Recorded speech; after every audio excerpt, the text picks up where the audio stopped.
Commençons par le synopsis.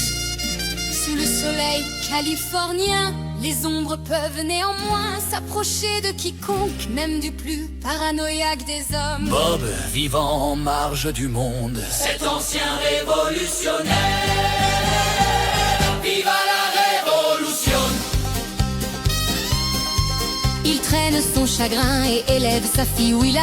Mais quand son ennemi revient après 16 ans, elle disparaît sans un cri. Bob remue ciel et terre, met tout en œuvre pour la retrouver. Appelant au passage de vieux visages qu'il ne pensait plus revoir. Ses pas résonnent sur les routes poussiéreuses, prêt à tout braver. Devra-t-il dire la vérité qu'il tait depuis trop longtemps pour pouvoir sauver sa fille?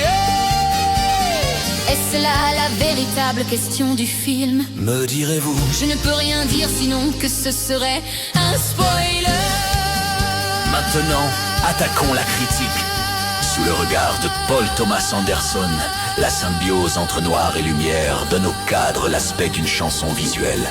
Une rythmique poignante et l'action qui chante dans un style exigeant. La colorimétrie et les décors joués permettent au plan de danser en cadence dans un récit déconcertant, montrant une Amérique tourmentée. Ce western moderne montre avec véracité une relation paternelle belle et friable à cause de secrets cachés par le temps. La relation entre DiCaprio et Chase Infinity peut être ancrée dans notre réalité. Leurs âges ou leur CV n'influencent en rien leurs prestations.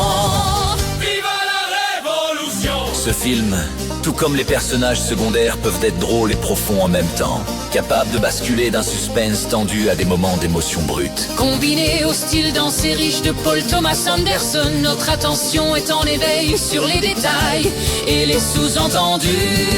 Prépare-toi pour cette folle danse. Tantôt l'écho d'un western, Tantôt un drame familial. voici l'essence même de ce film vibrant à l'esthétique sublimée. Un équilibre fou malgré quelques négligences et incohérences. Ce film mérite d'être regardé.